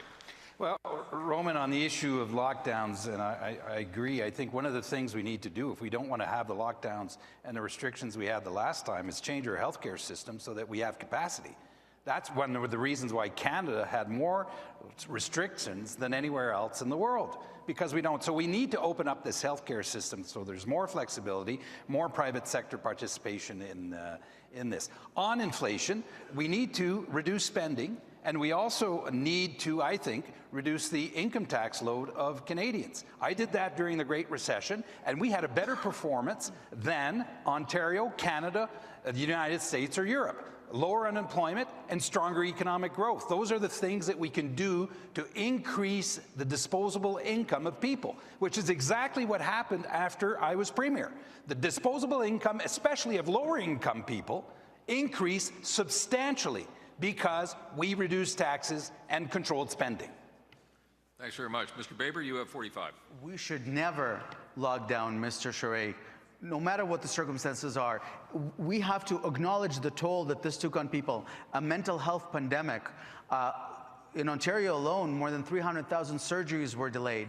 More than 1 million cancer screenings missed. The whole point is that the toll on our health was considerably greater. Instead, we should have been protecting vulnerable populations, beefing up our resources in congregate settings where 80% of the risk was. We should have been increasing the healthcare capacity we had, but we should acknowledge lockdowns, the effect on our children, the effect on small business. This is something that we cannot escape, and we need to think about and resolve going long term. Well, and you know, we agree that we need to avoid the lockdowns, and that's why I would change the Canada Health Act. I'd introduce a new hat, because Canada's issue has been capacity. We're the country in the world who's had that problem, capacity to be able to absorb people. But let me also talk about something else in relation to inflation. Mr. Poilievre's suggestion of firing the governor of the Bank of Canada, his suggestion that of saying that the Bank of Canada is financially illiterate is irresponsible. It creates doubt. If you're an investor looking at coming to Canada and you hear that kind of a statement coming from a member of the House of Commons, you'd think you're in a third world country. We cannot afford to have any leader who goes out there and deliberately undermines the confidence in institutions. Conservatives do not do that. Mr. Baber, you have 30 seconds. Thank you. I'm going to go back to the cost of living. The political class is out of touch with Canadians. Prices for produce, for instance, have tripled. This may be one of the greatest challenges that Canadians are facing right now, and we need to do everything possible to make life more affordable for them, not more expensive. Let's repeal the carbon tax. It's increasing the price on everything. Let's cut the income tax, and let's stop devaluing the loonie. Mr. Charest. Well, on the carbon tax, I agree with Roman that we need to get out and repeal the Trudeau carbon tax on consumers. And I would be inspired by Alberta. Here in Alberta, since 2002, and you renewed this in 2019, there is a price on carbon for large emitters. And let me point something out here. This is extremely important to get it right. Otherwise, we will not be elected as a political party if we're not credible on this, A. B, we will not get investment unless there is a predictable investment environment on an issue like pricing carbon. Thank you. That round is finished. Would anybody else like to join in? Mr. Brown, you've still got points, as do you. We don't have any more points. No, I know you're out. Yeah. Sorry about that. Okay, we are now going to move on to the next question. And Mr. Brown, the issue is climate change. Who would you like to debate? My friend, Dr. Leslyn Lewis. Okay, Dr. Lewis and Patrick Brown. Mr. Brown, here's the question. In 2015, almost every country in the world, including Canada, signed on to the Paris Accords to fight climate Flying change. Duck, To which date, guy, not a is from the single World G20 Economic country Forum? is on track to meet that obligation. Should the Paris Agreement still be the benchmark for Canada in measuring itself by, and if yes, would you commit to meeting the initial Paris Agreement by 2030, and So who will Charest bear is the cost of WF, getting us okay. there? So first of all, I should say that the Liberals promised Canada to targets they have no intention, no plan to meet. And that's part of the problem. We need to have a credible environmental plan to actually achieve the targets that Canada commits to. I don't believe in Canada committing to targets that we're unable to commit. And frankly, it is photo op environmentalism. How is it better for the environment to be importing foreign dictator oil into Canada? I find it infuriating that I can't use, when I fill up the pump in Brampton, Ontario, I can't use and be a wealth generator for the Canadian energy sector. And I have to say, the fact that our Prime Minister, this Prime Minister, doesn't understand that is a huge toll on our economy. It's costing Canadians more. Looking at the latest stats, 73,000 barrels from Saudi Arabia, a loss to our economies. He hasn't invested into our energy corridor 14 billion. Thank you. Thanks very much, Mr. Brown. Dr. Lewis. Canada signed on to the Paris Accord. They didn't meet their targets. The U.S. pulled out of the Paris Accord. They met their targets under Donald Trump. The issue is not whether or not we sign on to the Paris Accord. The issue is the resolve to make sure that we leave the future for future generations better environment than what we inherited. There is no partisanship in the environment. We must work together to make sure that we are protecting the environment. The carbon tax doesn't reduce emissions, it just increases revenues. We need to ensure that we adopt technology that will bring down emissions, that will increase conservation, and we have to have a credible environmental plan, and that plan has to have a component of education to change the way we interact with the environment. Mr. Brown, 45 seconds. Yes. So you look at China, one of the greatest polluters in the world, 30% of the global emissions. To help with environment, we need to export clean Canadian energy to the world. Since 2014, 18 LNG projects, none approved. At the same time in the US, 7 were built, and now they have 22% of the global market share. So the question about helping countries reliant on coal have clean Canadian energy should be how Canada could help abroad. And right now, we need a Conservative government that can get pipelines built. And the reality is there's some candidates on this stage who would have no chance to get pipelines built because of derogatory remarks they've made about Indigenous Canadians. Dr. Lewis. Well, that person certain. I know that Mr. Brown does not refer to me on that one. So it is very important that we look at the entire life cycle of a product. So even when we commit to something like net zero, we should not be virtue signaling to use the environment as virtue signaling. We have to ensure that we look at the entire life cycle of a product. So even if we have a green product, we have to look at the entire production from the start to the finish, such as green energy, such as green cars, electric cars. What is the entire product? Mr. Brown, you have 30. So if the premise to get pipelines built is Indigenous collaboration, I'd have to ask Pierre Poilievre the question how he believes he could ever get a single pipeline built in this country when on the heels of Prime Minister Harper's historic residential school apology, he attacked in a disgusting manner Indigenous Canadians, saying they lacked work ethic. Someone who attacks Indigenous partners who we require to build pipelines will never be able to build a single pipeline in this country. And Dr. Lewis, you have the last 30 seconds. I just wanted to expand on my comment about the entire life cycle. I'm very concerned with things like electric vehicles, that we do not consider the fact that it starts off in poor countries, in some African countries where children as young as 5 years old are working in cobalt mines. So when we think of protecting the environment, we must think of the entire impact, the entire life cycle. Thank you. Would anybody else like to say anything? Mr. Charest. Well, this is a key issue for us. We need to do a lot of things, including carbon capture and storage, hydrogen, blue, green, biofuels, small modular reactors. Alberta, Ontario, New Brunswick, Saskatchewan are working together to develop those technologies.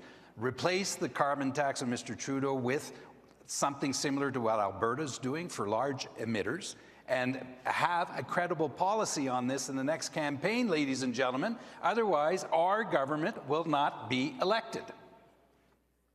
Mr. Aitchison. Thank you. I actually would propose a similar plan to what former Prime Minister Harper had in 2008. It's similar to what Mr. Charest has proposed in this campaign. In fact, I'm making my cabinet right here as we go. I'd make him Minister of the Environment, probably. And I think we need to offer a balanced regulatory approach. I do agree with taxing the large industrial emitters. But I think it's important to point out what's going on right here in Alberta. The innovative work going on in the economy here is something that we need to take an opportunity to sell our products to the world to help countries like China reduce their emissions. I think that's it, and I see no more paddles being raised.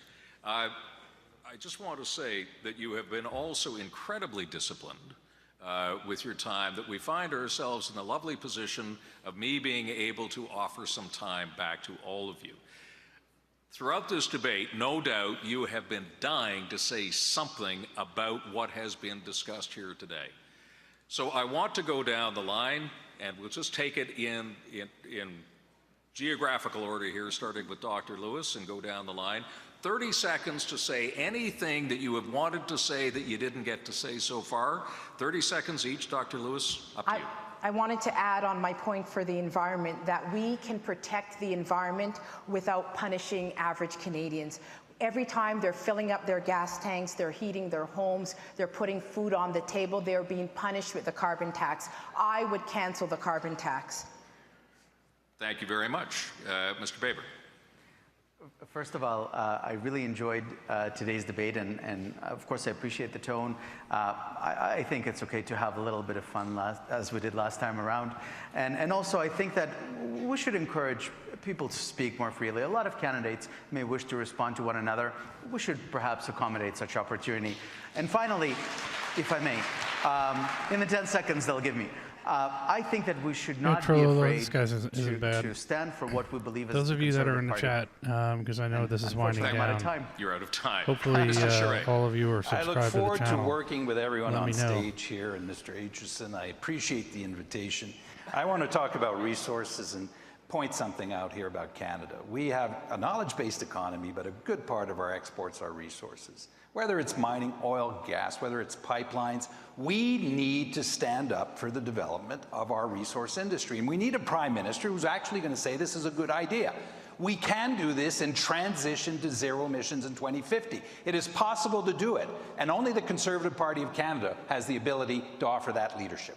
Thank you, Mr. Charest. Mr. Aitchison, what have you been dying to say?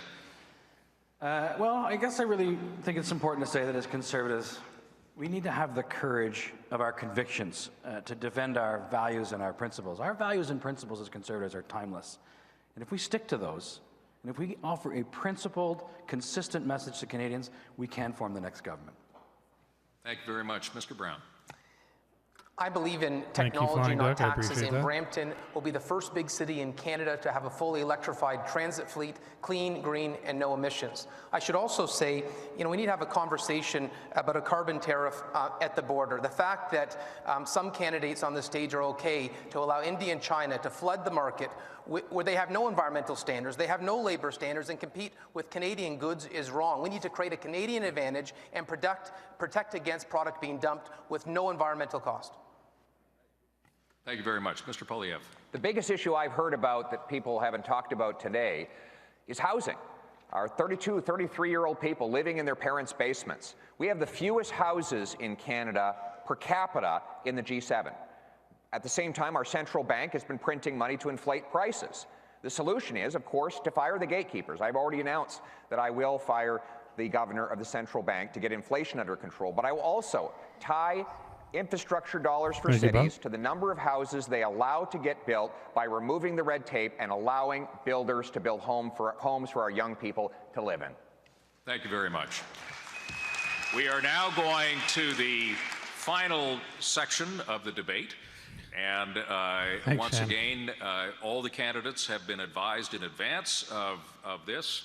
And it is simply to, we started the debate with the question, what is my vision for Canada is, ... This question is, why should I be the leader of the Conservative Party of Canada, ... 45 seconds to each of you to answer that question, and we are going to start with Scott Aitchison. I believe it's 30 seconds, is it? We've increased it to 45. Really? Yeah.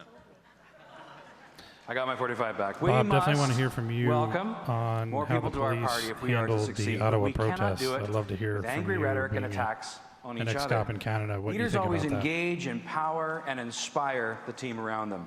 As leader, I will bring Conservatives together, and we will earn the trust of all Canadians to govern again. I know our best days lie ahead. With our team focused on all that unites us, we will fulfill the promise of a brighter tomorrow. And if you seek a Conservative government focused on making life more affordable, join me. Join me at votescott.ca. Thank you. Thank you very much, Mr. Aitchison. Mr. Brown. Thank you, Tom. I want to be leader of the Conservative Party of Canada because we need a leader who can defeat Justin Trudeau, not just yell at him. We need to expand our party with new members, new supporters, new volunteers, and most importantly, new voters. But it'll never happen if we choose a leader who repels voters and supports failed, election-losing policies that trample over the religious freedom of Canadians. I won in the GTA by proving to voters who have traditionally not supported the Conservative Party that their values are our values, Conservative values. With your support, we can do that on a national scale from coast to coast to coast and win. Thank you very much, Mr. Brown. We are now going to Dr. Lewis. 45 seconds. Are we not doing Mr. Poilievre? No? Oh, me? Okay. We drew for these slots, and you drew number 3, so Thank you. there you go. Canadians are tired of legacy politicians that will say anything to get elected. Wokeism and cancelled culture are robbing people of their voices. Our Charter of Rights needs to be defended. As your leader, I pledge to work tirelessly to heal our institutions and win back the trust of Canadians. but I can't do it alone. I hope you will join this movement to restore our declining democracy and return prosperity to Canada, because only then will we remain glorious and free. Thank you very much, Dr. Lewis. And Mr. Charest. Thank you, Tom. There are millions of Canadians who are orphans in this country right now. They're political orphans, and they are looking for a national alternative and a conservative alternative. We need to be that party. I want to lead that party. I want to unite the party, and I want to offer a national vision, not based on anger, not based on tearing down institutions, but on building our country. We are the most privileged citizens in the world. We won the lottery of citizenship. We should be living up to that aspiration, passing on to our children the country that we received from our parents. It is your responsibility and mine to do that. And as leader of the Conservative Party of Canada, I will give you a national majority government. Thank you, Mr. Charest. Mr. Poilievre. People feel like they've lost control of their lives. Elderly people who have to choose between heating and eating. Single moms who can no longer afford sporting for their kids. Full of grown adults stuck in their parents' basement, not able to start a family or build home equity for the future. Inflation out of control at a 30-year high, and a government that, instead of hearing these concerns, tries to censor them by cracking down on the population. I'm running for Prime Minister to put you back in control of your life by making Canada the freest nation on earth, by removing the gatekeepers so that we can build more homes for our young people, unleash opportunity for our energy workers, reduce our energy costs so everyone can go where they want and heat their home. Make this the country that is the freest on earth so you can take back control of your life. Thank you. Thank you, Mr. Poilievre. And final word goes to Roman Baber. Thank you. My name is Roman Baber. I was born in a communist regime, and I'm very scared for what is happening to Canada's democracy. And I'm running to become Prime Minister so I can defend Canada's democracy. With me, what you hear is what you get. For the last 2 years, I've been staying here trying to defend Canadians because I'm not afraid to say what I believe. I'm not afraid of cancel culture or the left-wing lockdown mob. I love Canada and I love Canadians. And you can always count on me to defend you and your family. No matter how hard it gets, you will always know where I stand. I ask that you become eligible to vote at joinroman.ca and that you rank me #1. Thank you so much for welcoming all of us tonight. I like him. Thank you, candidates, very much. It was a challenging format, but I think that we did well. I just want everybody to know that you will all be the band. We're getting the band back together again on May 25th in Laval, Quebec for the French debate. You can all tune into that as well. On behalf of myself, I just want to thank all of you for a superb debate tonight, an exchange of ideas. As I said, good, passionate debate is the lifeblood of good democracy. Thank you all very much, ladies and gentlemen. That is tonight's debate.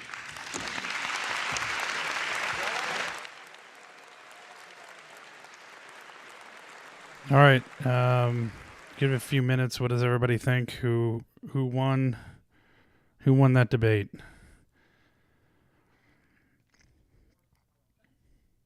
And Bob, police should have had some dialogue, and there's lots of videos of high fives and letting it be.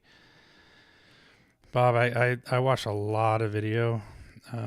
If you watch some of my earlier videos during the Ottawa protests, I did not see much from the police high-fiving or anything. I saw really more, kind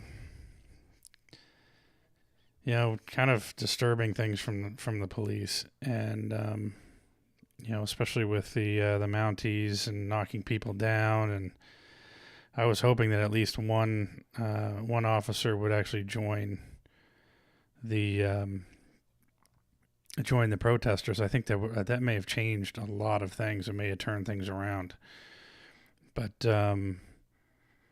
it did not look good for the police, at least from the American perspective. And there were a lot of people, when a lot of the live streams that I was doing had several people who were doing live streams that I was covering who were actually down in the protests themselves. And so it was unfortunate, I have to say. And it really turned my stomach and gave me a different perspective on police as a whole. Kind of a negative deal. But anyway, I'm going to wrap it up unless anyone else has anything else to add. Please be sure to be a subscriber of the channel if you are not already. Like the video as well. Thanks, Flying Duck, for being here, and Bob and Shannon Trelolo, Alexander. I don't know if he came back or not, but Drew, all of you that came in, Marcus, Lucky Stevens. I think I already said Shannon, but thanks, Shannon. Betty Zoom.